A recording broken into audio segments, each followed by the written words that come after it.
Welcome to my 6th annual Boycott Black Friday video, or Pro Plaid Friday, I started calling it last year. 6 of them, wow. So this is the video I make every year to try to encourage people to not fall victim to the consumer frenzy that sort of takes over the nation this time of year, and encourage them to make their own handmade gifts this holiday season, especially using reclaimed and upcycled materials. This year I made this Reversi board, and Reversi is a game that's also known as Othello, where you take these two-sided chips and you're try to flip over your opponents. Well, you can look up the rules. But it's a fun game. It's a good strategy game for kids, and it's not that complicated to make, so check it out. I started with this piece of ash from a shipping pallet as in this piece of reclaimed Kumaru decking that I have kicking around. And with the ash, I squared up two sides on my jointer, not all four, just so I could get it under the table saw and have two square reference points to go against the fence and the table. And with that, I was able to then cut out strips that would be square all the way around when I was done cutting and make 1-inch strips of the wood to make my squares.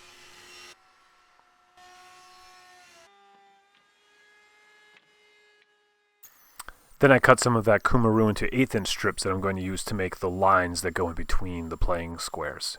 It'll make sense in a second. But before I do that, I need to cut these down to a more manageable length. The overall size of the board ended up being about 10¼ inches, but I'm cutting these way longer than that because I need to make room to cut it all apart later, which you'll see. So I start by gluing these all up into just a very basic stripe pattern. Then once the glue is dried, I can take this solid board and run it through the planer a couple times, make it nice and flat, and actually have a really nice cutting board right there. But we're not done yet.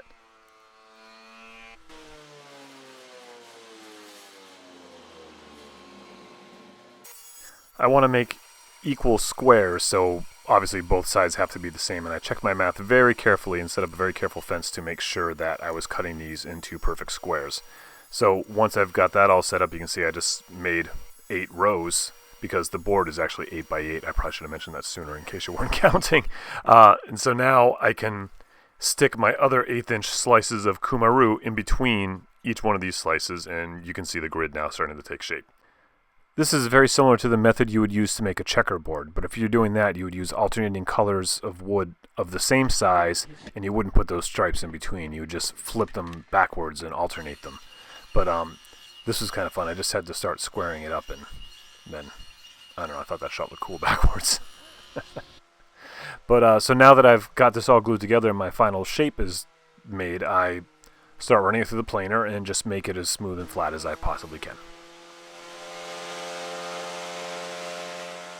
I had to clean up the sides a little bit too, where those boards were a little bit too long. And of course, since I use reclaim, there's always some spot somewhere that needs to be repaired. I use a little bit of Starbond CA glue and activator to fill a void. And then sanding. I also hand chamfered the edges with a little block plane. I just used tung oil to finish this. I like to keep these things sort of simple and natural. But now on to the slightly more complicated part, is making the pieces. It's really not complicated in principle because I'm just taking the two different shades of wood, making them thin, and gluing them together. But it was a little bit of a challenge to cut all the circles out, and I'm going to show you a couple different ways to do it. It actually was easy for me because I have a CNC, but you might not. So this is just some basic, wood milling to get these flat. And you can see they're not even in size yet, but they're close enough for now so I can glue them together and then plane them down and make the two sides a little more even. You have to feel a little bad for her because she, of course, alienated conservatives.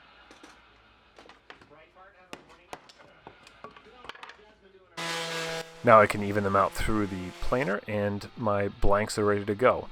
Since I have a CNC, I was able to just glue this down onto my CNC bed, and I used the super glue liberally to keep everything in place, as you can see there, between two pieces of tape. And it was a relatively easy task for me to make those circles. Now, if you don't have a CNC, here's the other way you could do it. You could use a hole saw without the center bit, set up a fence, and cut out each individually, which is a pain in the neck, but very doable. Or you could just make them square on your table saw.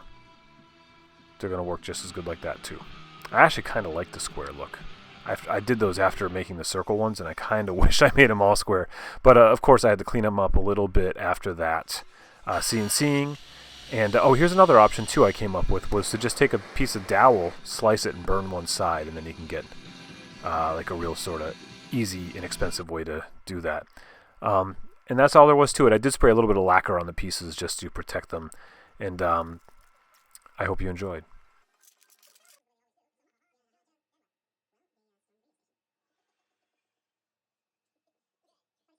So there you have it. That was pretty fun and easy to do, and there's, you know, varying degrees of difficulty in tooling you could do this with. Heck, you could use a Sharpie and just draw the lines in.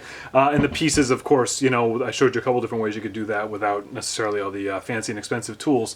So I hope this inspires you to go out and make your own gifts this holiday season. I imagine if you're watching this channel, you're probably already the person that does that sort of thing, but I just like to be a friendly reminder about that. So thank you very much. Please like, share, and subscribe. And I will also see you on Cyber Monday, where I'm going to have another video kind of like this. All right, be good.